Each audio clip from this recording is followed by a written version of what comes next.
menjalin silaturahmi merendah optimisme ini. Baik, bismillahirrahmanirrahim. Alhamdulillahirrabbilalamin. Wassalatu ala asrul mursalin wa alihi wa sahbihi asma'in. Allahumma sholli ala Muhammad wa sallim Muhammad.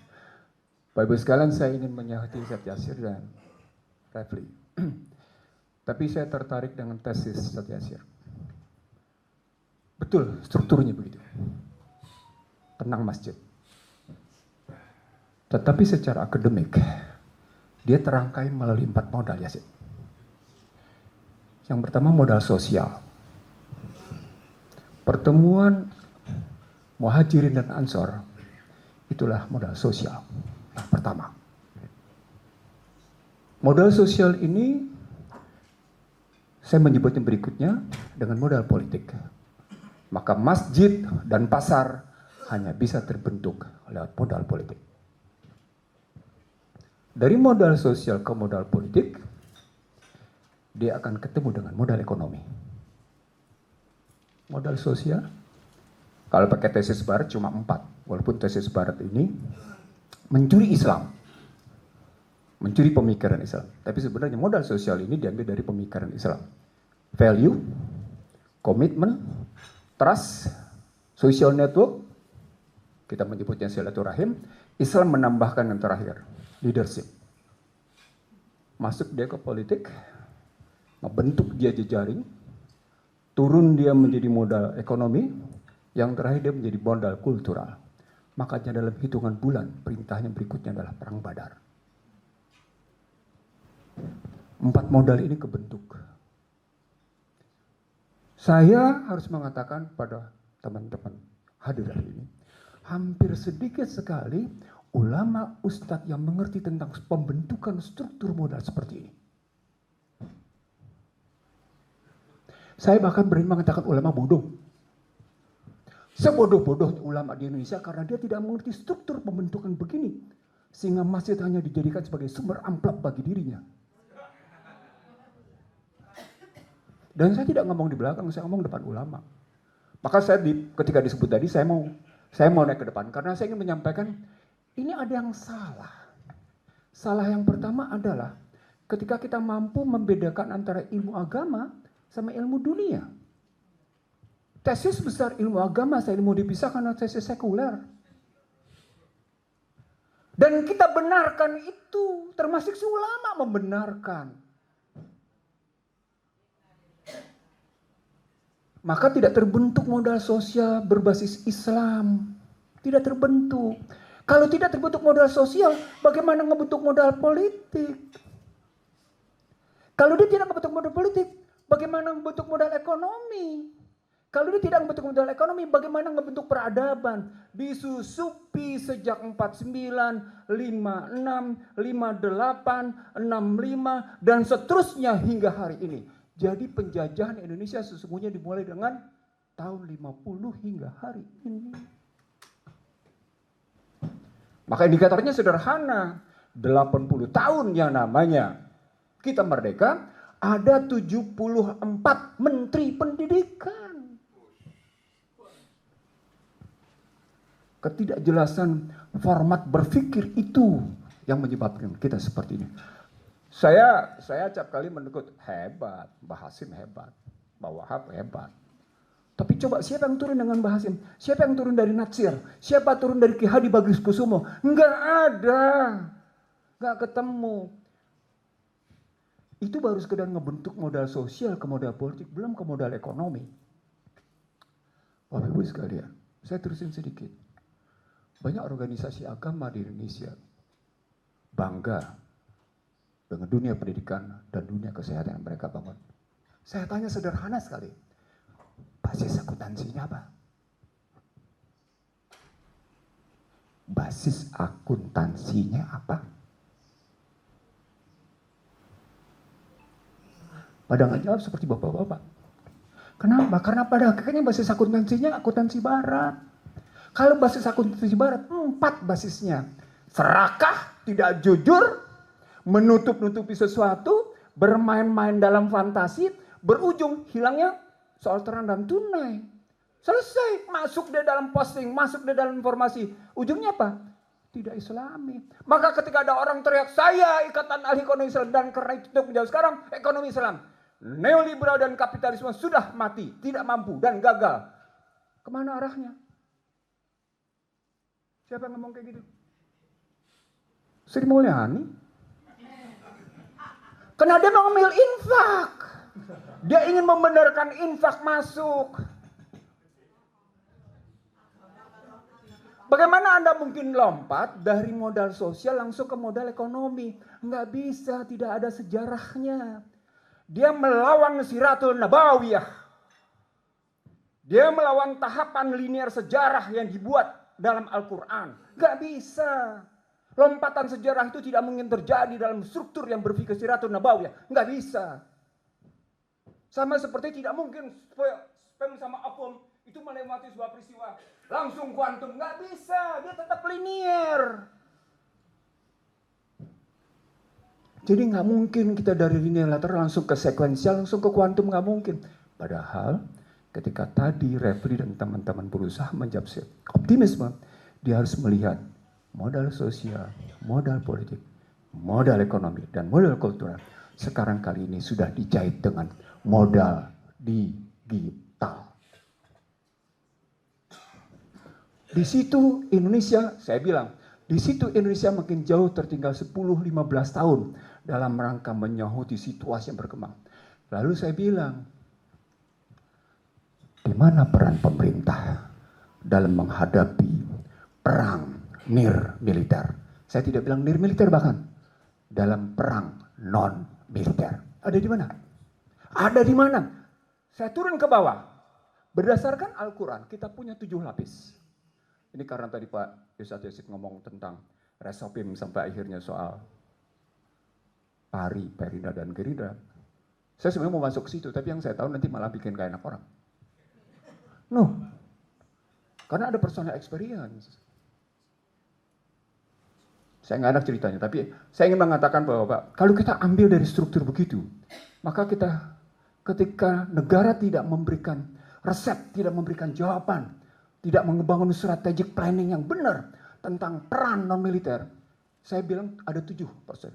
Internasional, ini Al-Quran nih, internasional, regional, nasional, provinsi, komunitas, keluarga, individual. Pertanyaan, kalau negara tidak bisa, turunnya kemana kita?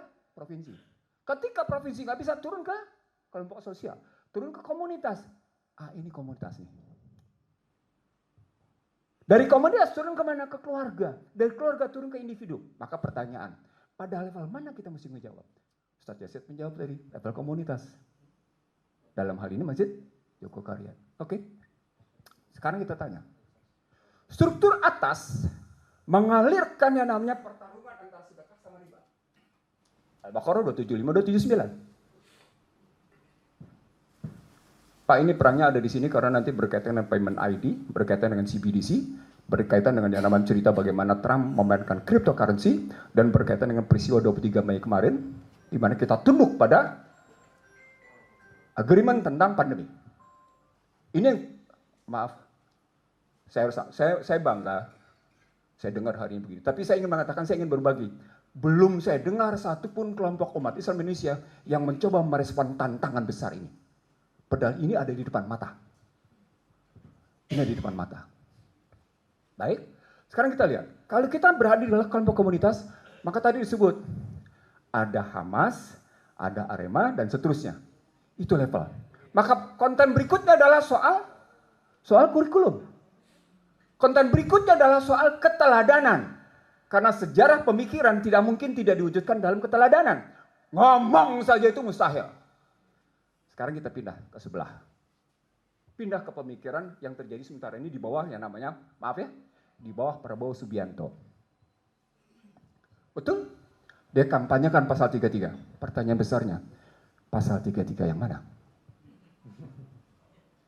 Oke, dia ambil pasal 33 ayat 1, 2, dan 3. Tapi yang wujud konkretnya adalah pasal 33 ayat 4. Yang disebut tadi, korporasi.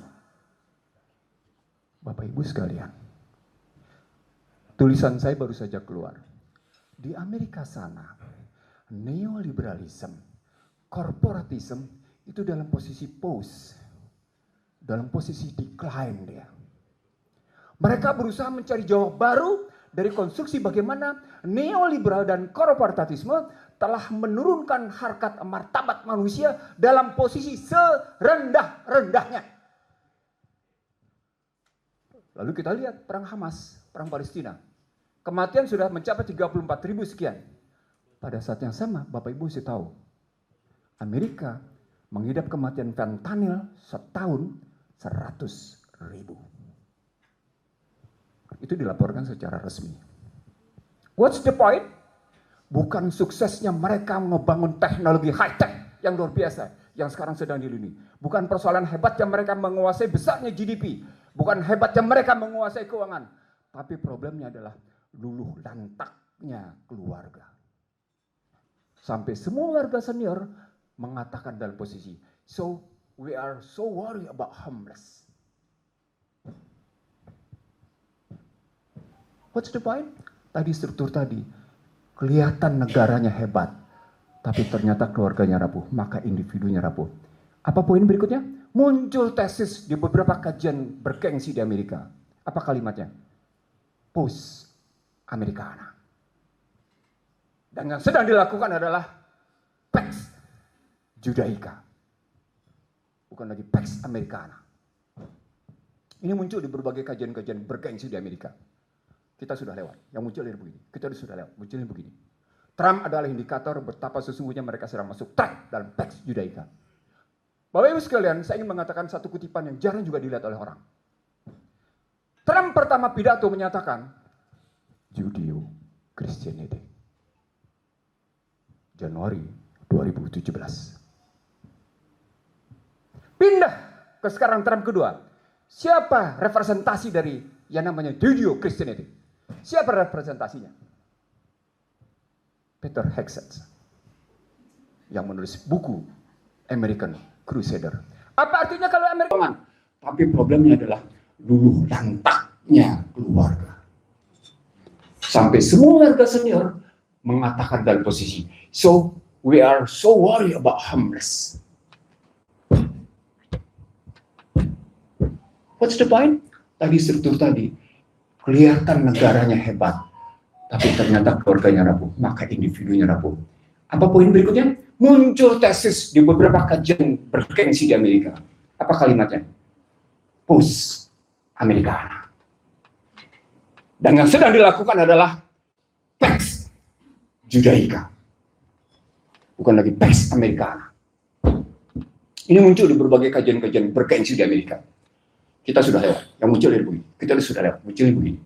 Trump adalah indikator betapa sesungguhnya mereka sedang masuk track dan Pax Judaica. Bapak Ibu sekalian, saya ingin mengatakan satu kutipan yang jarang juga dilihat oleh orang. Trump pertama pidato menyatakan, Judeo Christianity. Januari 2017. Pindah ke sekarang Trump kedua. Siapa representasi dari yang namanya Judeo Christianity? Siapa representasinya? Peter Hegseth yang menulis buku American Crusader. Apa artinya kalau American Crusader dengan Pax Judaica? Apa poinnya? Saya mengatakan this is the religion war. Ini perang agama. Dan Ummah membuktikan kehadiran emas adalah bukti seperti perang Badar dan perang Khaybar. Saya kemarin keliling Malang, kebetulan ketemu beberapa temannya mondar-mandir. Saya tidak ingin berpanjang, saya cuma ingin mengatakan, yuk kita perbaiki 4 modal tadi. Mari kita perbaiki. Betul, lupain aja nih, negara nih. Orang dia nggak ngejawab kok. Di satu sisi dia ngomong pasal 33, dia bilang berikutnya apa? Bapak kalau tidak percaya, Bapak lihat NK, RAPBN 2026. 8 target. Target ketahanan pangan. Berikutnya ketahanan energi. Berikutnya apa? Ada 8. Coba hadapkan dengan kenyataan. Isi perjanjian dengan Amerika ngapain?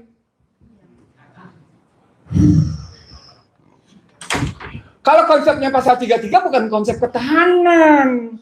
Konsepnya kedaulatan. Kalau konsepnya pertahanan semesta, tidak menyerahkan data ke Amerika.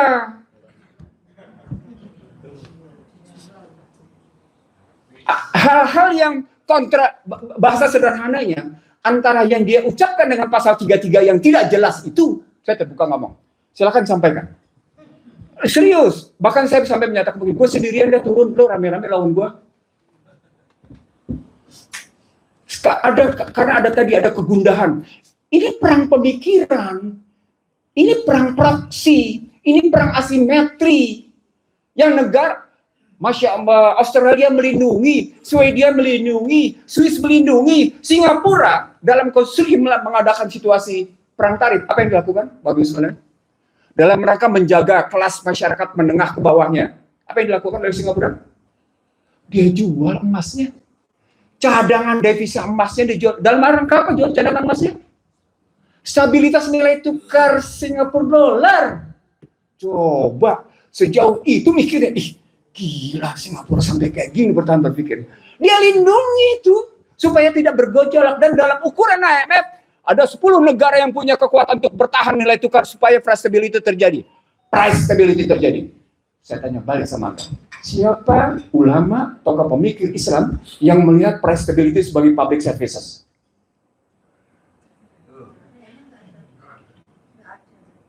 Soekarno hebat. Dia pernah memikirkan ini, bahwa price stability adalah public services.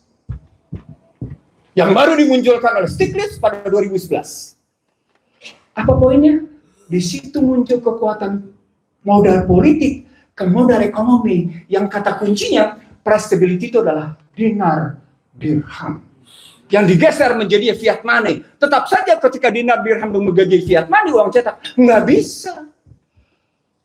Nah, sebagai penutup Bapak sekalian, sebagai sautan saya terhadap pemikiran Refli dan optimisme apa yang kita bangun. Saya kebetulan ya belum lama saya terjun ke kawasan Jawa Barat. Kemarin saya ke Malang. Betul-betul ke desa ke bawah, dilihat di bawah. Saya misalnya ketemu desa yang 99% isinya non-muslim. Muslim tidak boleh beli tanah 1 meter pun di desa itu. Kalau ada keluarga yang menikah dengan muslim, dibuang keluar. Sampai kayak gitu. Sampai kayak gitu. Nah, saya lihat itu, saya saksikan itu. Lalu bagaimana cara ngebangun konstitusinya? Ternyata sederhana, betul. Penuhi hajat hidup orang banyak tanpa melepas ke pasar. Penuhi hajat hidup orang banyak tanpa melepas ke pasar. Itulah bagaimana Utsman bin Affan dibenarkan kontrak air dan kemudian mengambil alih air. Itulah modal ekonomi. Karena politik. Kenapa modal politik? Masjid. Kenapa? Pasar. Pertanyaan terakhir. Tadi sudah disebut bagaimana Rasulullah berani berhadapan dengan Romawi dan Persia. Kalau begini, ketika terjadi transaksi pasar yang dibuat oleh Rasulullah dan transaksi kontrak pembelian air oleh Utsman bin Affan, mata uangnya apa? Dinarnya siapa?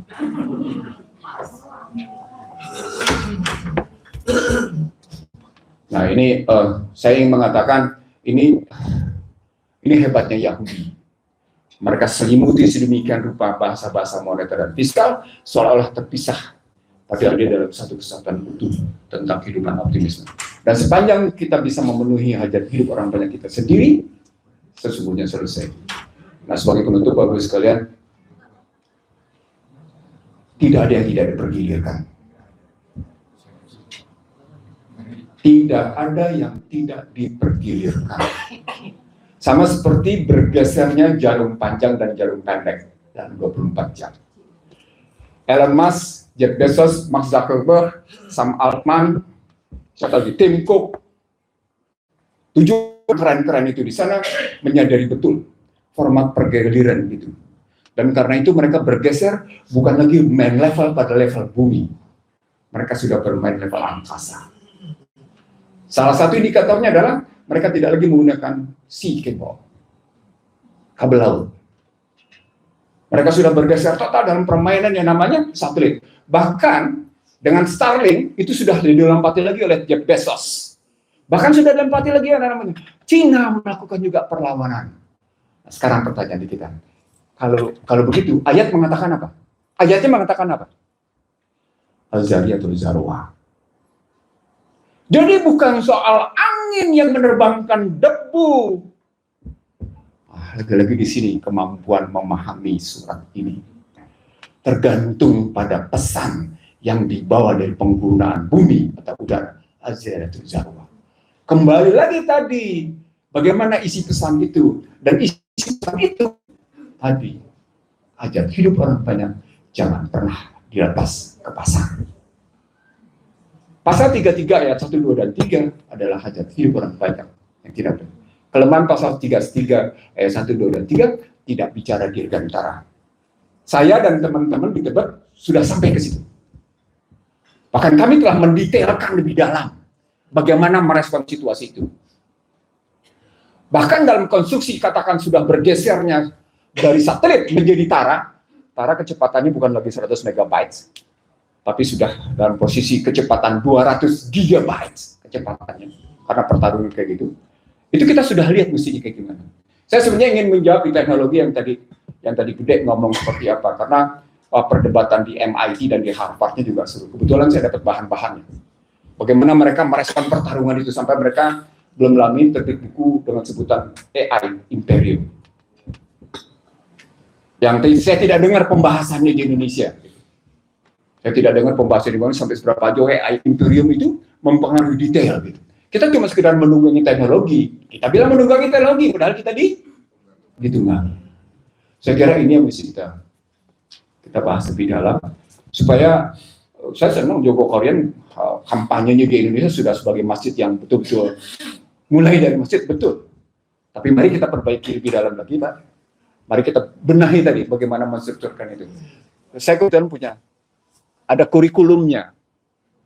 Kurikulum untuk memperbaiki pergeseran modal sosial ke modal politik ke modal ekonomi ke modal kultural, sehingga dia melahirkan apa yang disebut dengan peradaban Islam. Demikian salah menjadi tanggung jawab saya karena saya benar karena kenapa. Assalamualaikum warahmatullahi wabarakatuh.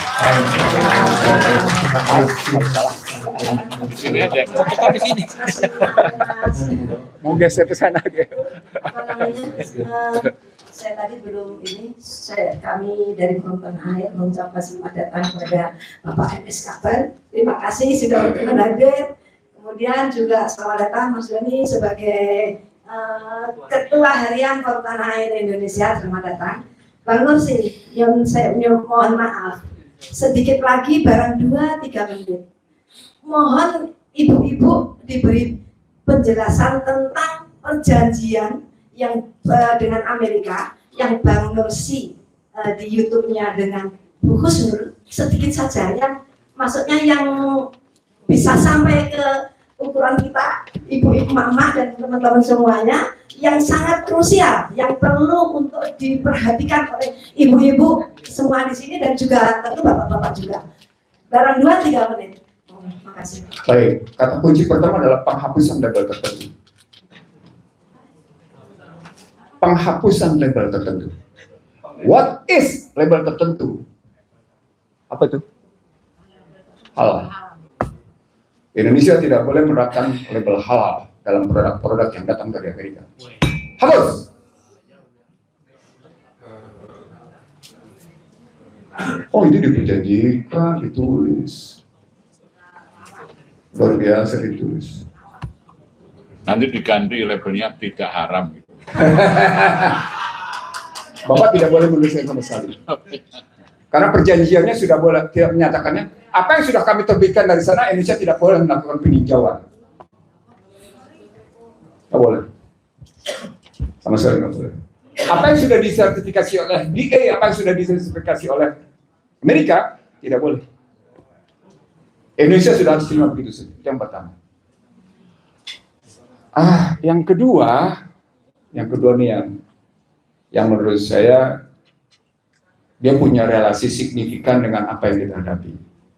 Kalau terhadap Ukraina, Donald Trump melakukan perjanjian apa yang disebut dengan Mineral Strategic Agreement.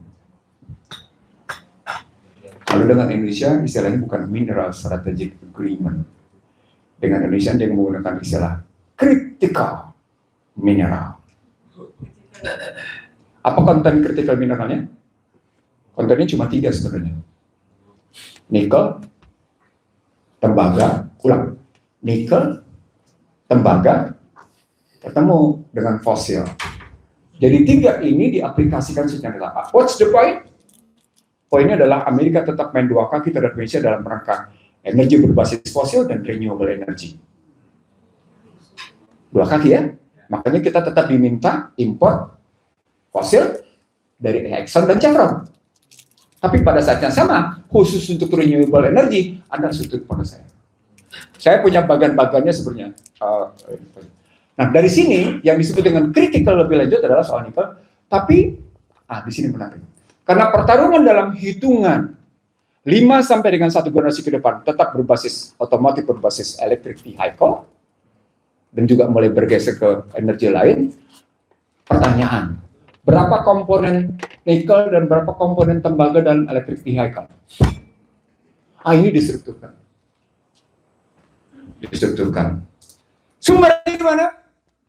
Salah satu sumbernya di Indonesia. Karena itu tidak boleh Indonesia melarang ekspor bahan mentah. Seolah-olah biasa-biasa saja, padahal enggak. Dia bermain dalam 2 kata kunci. Dia bermain dalam yang namanya teknologi IT, saat yang sama dia bermain dalam teknologi militer. Ini yang tidak dibaca. Baca teman-teman balikan. Jadi sudahlah, pangan kita sudah terdikte, Anda tidak kedelai dari sana, jagung dari sana, babi dari sana, apalagi gula dari sana, terigu dari sana, semua dari sana. Sudahlah, sudah habis di situ. Makanya perjanjian ini menyebut, kalau orang menyebutnya, inilah perjanjian yang paling bersejarah di dunia. Paling bersejarah di dunia. Makanya jangan bilang pasal 33 dong, kalau isi perjanjiannya begitu. Jangan bilang pasal 33 dong, faktanya begitu. Terakhir, karena ini pendek waktunya, terakhir Bapak sekalian, saya tidak tahu siapa yang bisa membatalkan. Menurut Undang-Undang Dasar 2002 yang bisa membatalkan adalah DPR.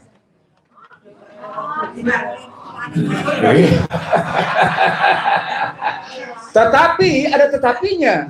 Ketika seorang presiden sadar bahwa kedaulatan berada di tangan rakyat, maka kata kuncinya adalah soal kedaulatan di tangan rakyat. Dia gunakan argumen itu dalam aplikasi modal politik dan modal ekonomi. Selesai. Terima kasih. Assalamualaikum warahmatullahi wabarakatuh. Mohon maaf Bang Nursi, kurang lengkap. Satu lagi aja yang disebutkan di podcast itu, bahwa Indonesia menurut Bang Nursi dijadikan sebagai penjaga kepentingan Amerika di Asia.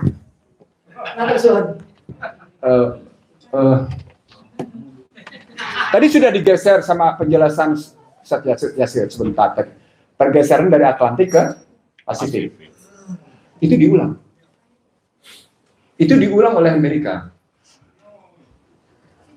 Kita orang-orang sekarang berada di usia rata-rata 40 ke atas. Tentu masih ingat dengan istilah perjanjian TPP ya. Trans-Pacific Partnership. Masih ingat? Nggak ingat. Trans-Pacific Partnership itu adalah produk Partai Demokrat di bawah Obama. Ketika menyangkuti pembentukan blok ekonomi, maka dibilang cuma tinggal 2 nanti. Trans-Pacific Partnership diikat dalam jejaring itu. Yang kedua, Atlantiknya, TTIP, Trans Trade and Investment Pacific, gitu ya. Sudah digeser dia. Jadi TTIP itu dibagi 2, dibatalkan oleh Republik. Das, hilang. Berganti menjadi Indo-Pacific Economic Forum. Kalau pakai pertahanan namanya Indo-Pacific.